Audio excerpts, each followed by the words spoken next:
नमस्कार। मुद्दा तो है, मैं आपका स्वागत है। मैं हूं ब्रजेश चौक से और इस बार मुद्दा है दिग्विजय सिंह के बदलते सुर। दिग्विजय सिंह और कुछ बोलें और मीडिया की सुर्खियां ना बने, हो ही नहीं सकता।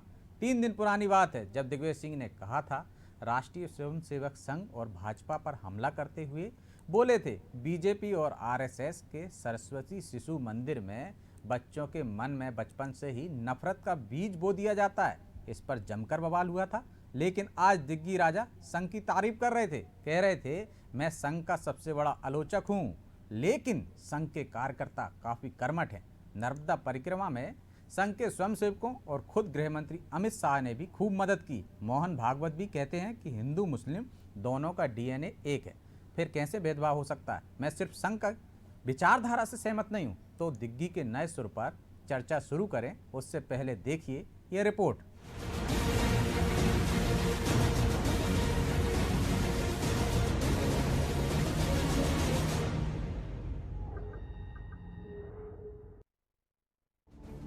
दिग्विजय सिंह जो कुछ दिन पहले तक सरस्वती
आलोचक हूँ मैं। हाँ, विचारों का मतभेद है, लेकिन जहां भी मैं जाता था 2-4-8 दिन के बाद कोई एक हमारे पास संदेश आता था कि साहब कोई आरएसएस के व्यक्ति आपसे मिलना चाहते हैं, बुलाइए। मैंने कहा भाई आप क्यों इतना परेशान हो रहे हैं, मैं तो आपका सबसे बड़ा आलोचक हूँ। उन्होंने कहा नहीं साहब, हमको निर्देश हुए हैं कि आपसे जाकर हम लोग चर्चा करें और चर्चा करने के बाद हम लोग आपसे मिलने आए। ठीक है, बड़ा स्वागत है, बहुत बहुत धन्यवाद। दिग्विजय सिंह उनका सबसे बड़ा आलोचक, लेकिन उसके माध्यम से समाचार दिए कि उनके यात्रा में किसी प्रकार का विघ्न नहीं होना चाहिए। पहाड़ों में से रास्ता काटा, हमारे सारे यात्रियों के भोजन की व्यवस्था की। आप को आश्चर्य होगा कि आज तक अमित शाह जी की और मेरी भेंट नहीं हुई है, 1 to 1। लेकिन उनको धन्यवाद मैंने पहुंचाया, आभार व्यक्त किया। दिग्विजय सिंह ने जहां अपनी नर्मदा यात्रा के दौरान बीजेपी और संघ के सहयोग की तारीफ की, वहीं दिग्गी के बयान पर सियासी घमासान जारी हो चुका है।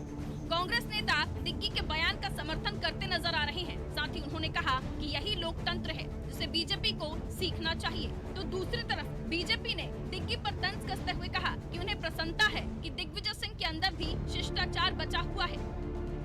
दिग्विजय सिंह जी की नर्मदा यात्रा थी, वो गैर राजनीतिक यात्रा थी और निश्चित तौर पर उसमें सभी का सहयोग मिला और उन्होंने स्वीकारोक्ति की है कि उन्हें अमित शाह से लेकर यदि आरएसएस के लोगों का सहयोग मिला, भाजपा के लोग उनके सहयात्री रहे तो खुशी की बात है। यही भारतीय लोकतंत्र की खूबसूरती है कि इसमें सभी राजनीतिक दल के लोग, राजनीति का एक अलग स्थान है और यह इस तरह के आयोजन का अलग स्थान है, सभी मिलजुल कर साथ में रहते हैं। अब तो ये आरएसएस और भाजपा के नेताओं को, जो दूसरे छोटे नेता हैं, इनको सोचना चाहिए कि किस प्रकार आरएसएस और भाजपा ने और अमित शाह जिन्होंने सहयोग किया और वे दिन भर दिग्विजय सिंह जी को कोसते रहते हैं, तो उन्हें ये सच्चाई तो स्वीकारना चाहिए। देखो, किसी भी आयोजन में आभार एक औपचारिकता होती है।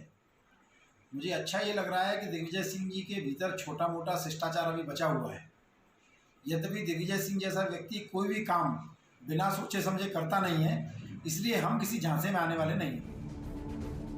मध्य प्रदेश कांग्रेस पहले से ही हाशिए पर चल रही है। पीसीसी चीफ कमलनाथ दिल्ली में इलाज करा रहे हैं। कांग्रेस के बागी नेता आंख दिखा रहे हैं और अब प्रदेश के दूसरे बड़े नेता का ऐसा बयान कहीं न कहीं पार्टी के लिए मुसीबत खड़ी कर सकता है। बहरहाल देखना होगा कि क्या इस बयान पर भी राजनीति की चादर चढ़ेगी और बीजेपी दिग्गी के बयान को उपचुनाव में भुनाने की कोशिश करेंगे या फिर लोकतंत्र की दुहाई के साथ इसे ठंडे बस्ते में डाल दिया जाएगा। ब्यूरो रिपोर्ट, अनादि टीवी।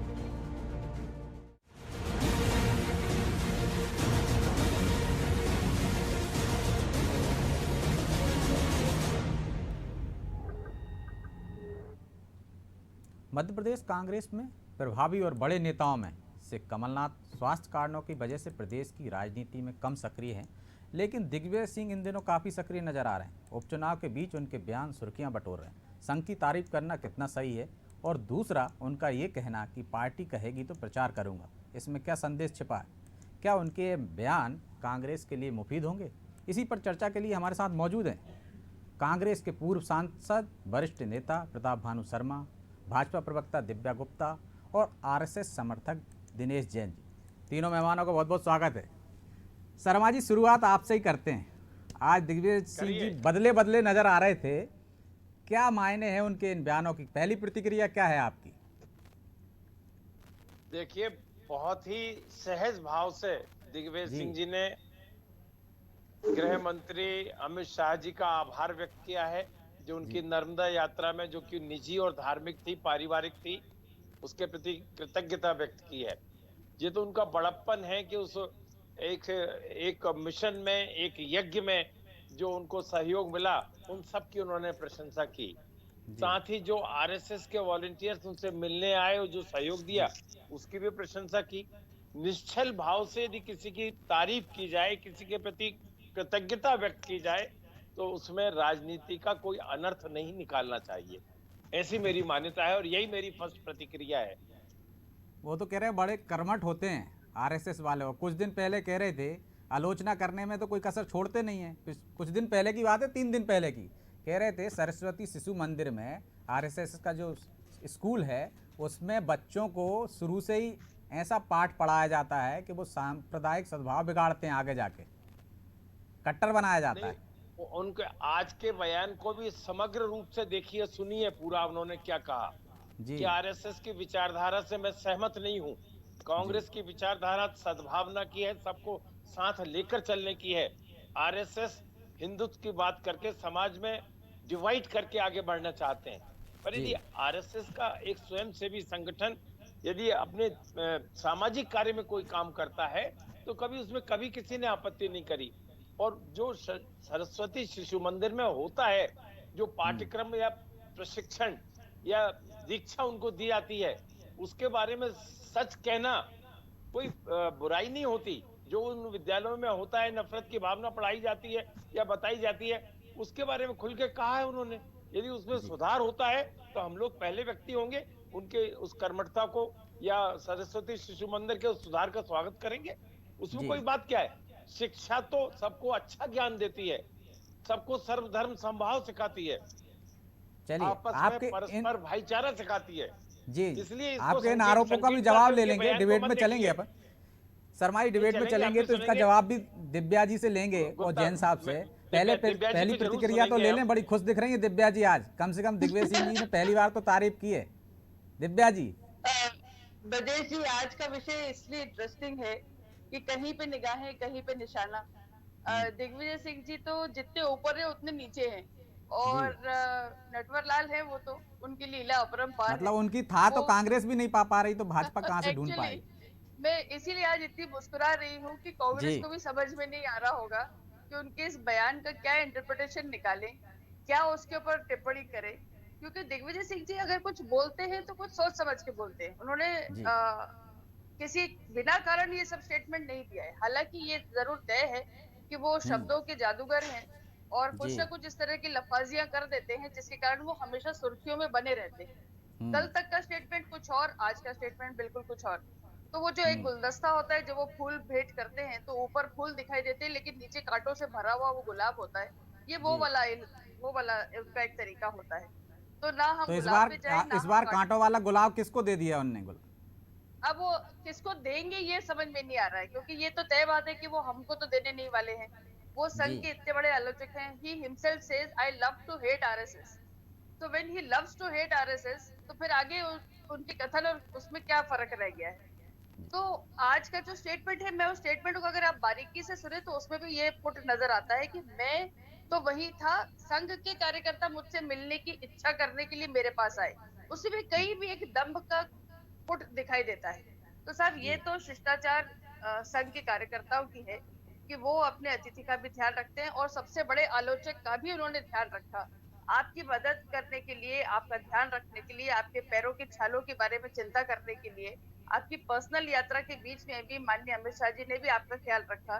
जबकि आप सुबह उठते प्रातः स्मरणीय, अगर आपको कोई दो व्यक्ति नजर आते हैं जिनको आप भर पेट भरपूर गालियां देते हैं, तो वो दो नहीं तो ये भी तो हो सकता है दिव्या जी कि वो ये देखने गए हो कि हमारा सबसे बड़ा आलोचक क्या मस्ती से यात्रा कर रहा है, क्या चल रहा है वहां पे, था लेने गए हो। जब वो यात्रा कर रहे थे तो उनकी बहुत निजी पर्सनल यात्रा थी। हम उसका राजनीतिकरण नहीं करना चाहेंगे। ये उनकी निजी पर्सनल यात्रा थी, उनके लेकिन आपकी सरकार उसी यात्रा ने पलट दी थी। वो नहीं, उस यात्रा के कारण नहीं पलटी गई। देखिए नहीं, बहुत कुछ रोल उस यात्रा का भी था। बहरहाल हम चर्चा में इस पे चर्चा करेंगे। जैन साहब भी हमारे साथ जुड़े हैं। जैन साहब, पहली बार ही सही तारीफ तो मिली आपको। नहीं, आप देखिए, ऐसा है, भैंस जब पूंछ उठाएगी तो क्या करेगी ये सबको मालूम है। दिग्विजय सिंह जी जो है वो भस्मासुर हैं। जहाँ हाथ भी रखेंगे वहाँ भी विध्वंस ही होगा, डिस्ट्रॉयर ही होगा। वो तो डिस्ट्रक्टिव मेंटेलिटी के आदमी है, कभी वो पॉजिटिव सोच नहीं सकते। वो जिस पार्टी में है उस पार्टी का भी उन्होंने बंटाधार किया हुआ है। जब वो मुख्यमंत्री थे तो उन्होंने प्रदेश का बंटाधार किया हुआ था। वो कभी ना पॉजिटिव सोच सकते, ना अच्छी बात कर सकते, ना कह सकते, ना सोच सकते। उनके आज तो कह दी, कम से कम ये तो स्वीकार कर लीजिए जैन साहब। निरर्थक है बिल्कुल। देखो आज तो कह दी, शिष्टाचार के बहाने ही। उसके आड़ में भी वो उनका कुछ ना कुछ कुटिलता है उनके मन में और उनके मस्तिष्क में कोई ना कोई कुटिलता जरूर है। क्योंकि जो विषधर है वो विष के अलावा और कुछ दे नहीं सकता। समाज को विष के अलावा कुछ नहीं दिया दिग्विजय सिंह ने। परसों उन्होंने सरस्वती शिशु मंदिर के बारे में जो बयान दिया वो और भर्त्सनालायक और निंदनीय बयान है। कभी उनमें हिम्मत है, अगर मैं चैलेंज करता हूँ दिग्विजय सिंह को और संपूर्ण कांग्रेस को, यहाँ शर्मा जी बैठे हुए हैं, कभी अगर उनमें हिम्मत है तो मदरसों की शिक्षा के बारे में कहकर दिखाए। वो मदरसों की तालीम के बारे में कुछ कहकर दिखाए कि वो मौलाना किस तरह का जहर देश के प्रति और हिंदुओं के प्रति उगल रहे हैं दिन रात। अगर दिग्विजय सिंह में या उनके वंशजों में या उनकी पार्टी में किसी में हिम्मत है तो वो 3 दिन पुरानी बात हो गई, इसके जवाब भी ले लेंगे। शर्मा जी से जवाब ले लेंगे। ये तो बताइए कि आज के बयान में क्या छिपा हुआ नजर आ रहा है आपको? आ रहा हूँ शर्मा जी आपके पास। आज के बयान में क्या छिपा हुआ आ रहा है? ऐसा विध्वंसक व्यक्ति है, हिंदू समाज के नाम पर कलंक है ये व्यक्ति। और जब उगलेगा, जब जहर उगलेगा, उनसे बोल के तो आप फायदा उठाते हो। चलिए, शर्मा जी कुछ कहना चाह रहे हैं। शर्मा जी। अरे मैं तो ये कहना चाहता हूँ कि इतने अच्छे बोल में भी इनके बीजेपी और आरएसएस के मन में दिग्विजय सिंह जी के प्रति कितनी कटुता भरी हुई है, ये जैन साहब से नजर आ रही है मुझे, उनके विचारों से निकल रही है। अरे जो चीज अच्छी कह रहे हैं, आपके सम्मान में कह रहे हैं, आपकी सद्भावना की प्रशंसा यदि वो व्यक्ति खुले दिल से कर रहा है तो आप गाय और भैंस की तुलना क्यों कर रहे हो? अरे जैन साहब, ऊपर तो उठो। आज तो कम से कम तारीफ कर दीजिए जैन साहब। आज तो आलोचना नहीं की उन्होंने, आज तो तारीफ की है। तारीफ भी नहीं पचा पा रहे आप। दिग्विजय सिंह वो व्यक्ति हैं जिसने कहा है कि कट्टर मुस्लिमवाद हो, चाहे कट्टर हिंदुत्व हो, चाहे कट्टर कोई भी कट्टरपंथी धर्म हो, कट्टरपंथी धर्म के खिलाफ है, कट्टरवादिता के खिलाफ है। ये स्टेटमेंट दिग्विजय सिंह का मुख्यमंत्री के रूप में भी था, आज भी है और कल भी रहेगा। आप फालतू में उनके ऊपर इस तरह के आक्षेप मत लगाइए, झूठ बोलने की बात मत करिए। जो आदमी सच्चे दिल से इस बात की प्रशंसा कर रहा हो, उनके बात को, उनकी आवाज को, उसकी मानसिकता और उसके व्यवहार की प्रशंसा की जानी चाहिए। और सुनिए तो आप, देश की चीफ मिनिस्ट्री की हो, बगैर झूठ बोले, बगैर किसी कोई क्रिमिनल एक्ट नहीं किया, प्रदेश की जनता की सेवा की है। 5 साल प्रदेश कांग्रेस कमेटी के अध्यक्ष रहे, 10 साल एआईसीसी के महामंत्री रहा। उसके लिए आप इस तरह की बातें करते हो? आपको जरा सोचना चाहिए जैन साहब। वो मिस्टर बंटाधार है, तो वो प्रदेश का मुख्यमंत्री रहा, उसका अपने सेवा किसी की सेवा नहीं। दिया हुआ देखिए जैन साहब सुन तो लीजिए उनकी पूरी बात। शिवराज सिंह मध्य प्रदेश के 10 साल मुख्यमंत्री रहे हैं, वो उनकी प्रशंसा करता है। नहीं, ये बंटाधार तो आपका आपका राजनीतिक दिया हुआ शब्द दिया हुआ शब्द है, आप उसी को रिपीट करते रहोगे, कब तक मिस्टर बंटाधार करोगे? आप देखो तो आज शिवराज ने कितना बंटाधार कर दिया, कितने लोग मर गए। चलिए जैन साहब दिव्या जी कुछ बोल रही हैं। आपकी बात दिव्या जी नहीं हूँ, इस तरह की बातें, इस तरह के झूठे आरोप या आप शब्दों को उपयोग दिव्या जी, आपको नहीं करना चाहिए। शर्मा जी कह रहे थे कि उनने कट्टरवाद का विरोध पहले भी किया है, चाहे मुस्लिम कट्टरवाद हो चाहे हिंदू कट्टरवाद हो, ये शब्द का प्रयोग तो किया है उन्होंने, कई बार किया है। हर धर्म के कट्टरवाद का प्रयोग उन्होंने विरोध किया है। वो एक व्यक्ति है जिसने खुलकर इस बात को कहा है। जैन साहब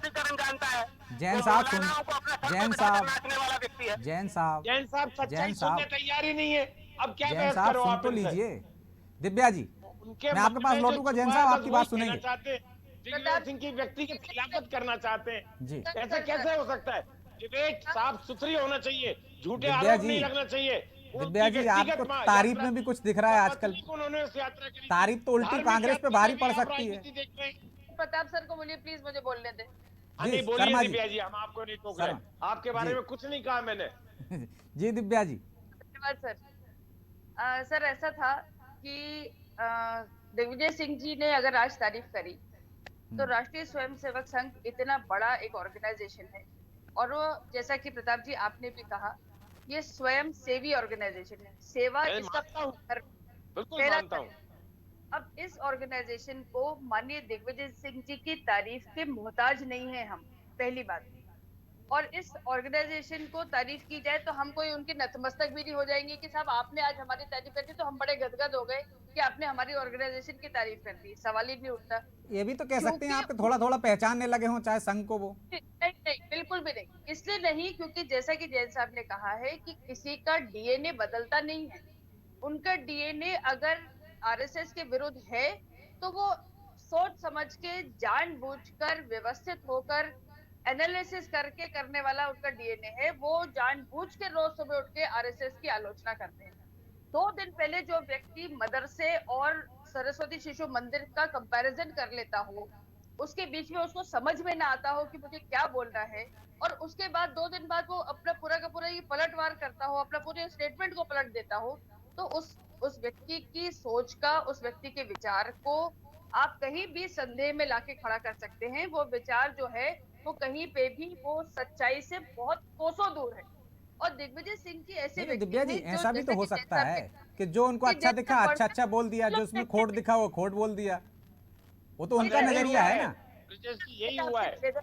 ऐसा है कि ट्रैक रिकॉर्ड नाम की एक चीज होती है, तो हम ट्रैक रिकॉर्ड पर जाते हैं, हम अपवादों पे नहीं जाते।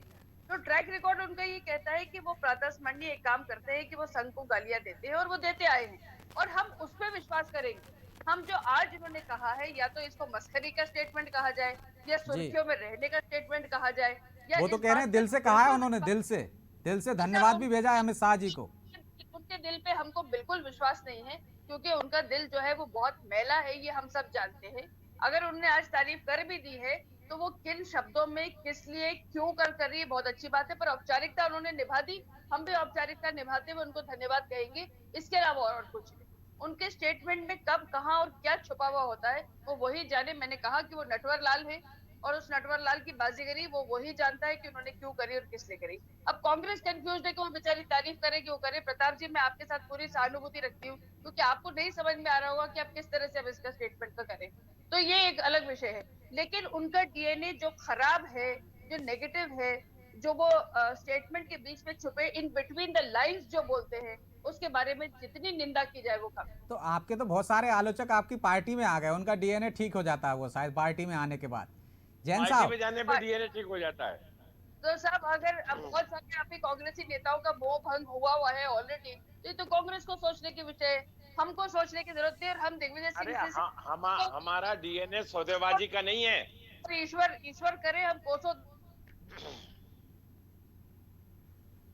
चलिए दिव्या जी का ऑडियो मुझे लगता है अटक गया है। जैन साहब, कम से कम इतने कठोर तो मत होइए, आज तो तारीफ कर दीजिए दिग्विजय सिंह जी की। उन्होंने पूरे दिल से कहा है, अमित शाह जी की तारीफ की है। और वो आप कह रहे थे कि उनकी परिक्रमा जो थी, नर्मदा की परिक्रमा थी, नर्मदा यात्रा थी, तो नर्मदा यात्रा के दौरान तो कम से कम उन्होंने राजनीति नहीं की, धार्मिक काम किया है। तो धर्म की तो आप तारीफ करते हो, तो कम से कम इसकी भी तारीफ कर दीजिए। ये राजनीतिक ना होके ठीक ठाक है, आज तो आपकी भी तारीफ कर गए वो।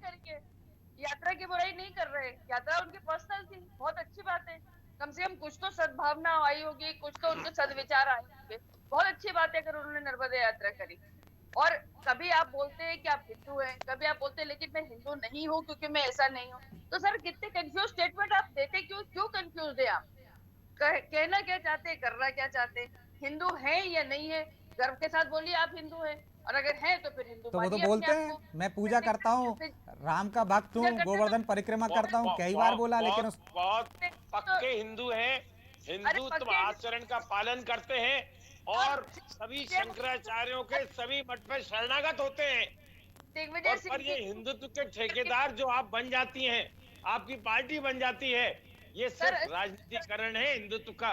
हिंदुत्व के लिए आपको बना देंगे शर्मा जी, आपको बना दें।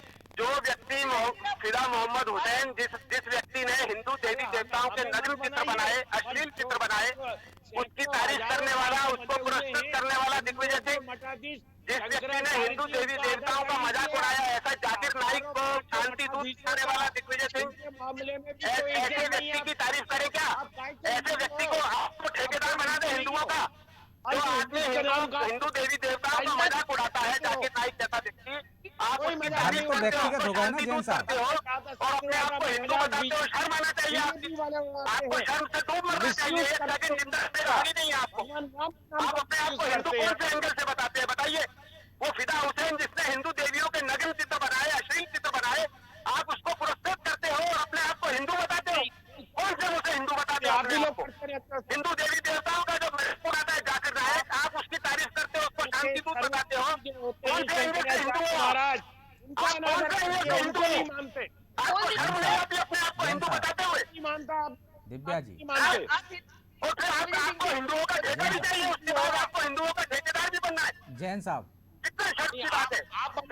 जैन साहब, आप लोगों आपको है नहीं है, हक नहीं है।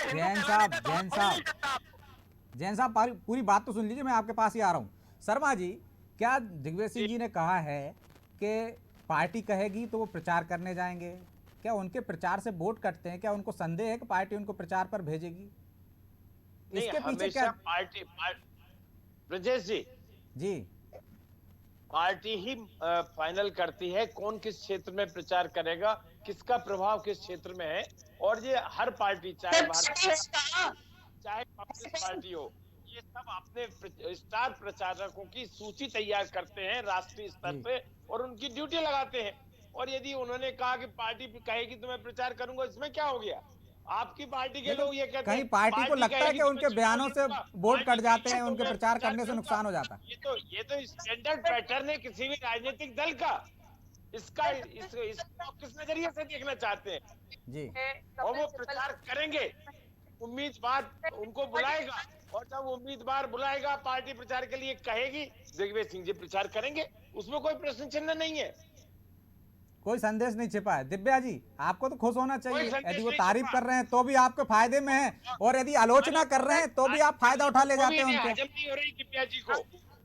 नहीं शर्मा सर, ऐसा है कि कल कपिल सिब्बल जी का एक बहुत इंपॉर्टेंट स्टेटमेंट आया है, जिसमें उन्होंने कहा है कि अध्यक्ष है कौन, पार्टी चला कौन रहा है, आखिर ये निर्देश आदेश दे कौन रहा है। यानी इतना सीनियर लीडर कपिल सिब्बल जी जैसा, वो आज ये स्टेटमेंट देने पे मजबूर हो गया है कि अध्यक्ष कौन है। तो साहब अध्यक्ष है कौन इनको आदेश देने वाला है कि आप जाइए प्रचार के लिए? स्वयंभू है।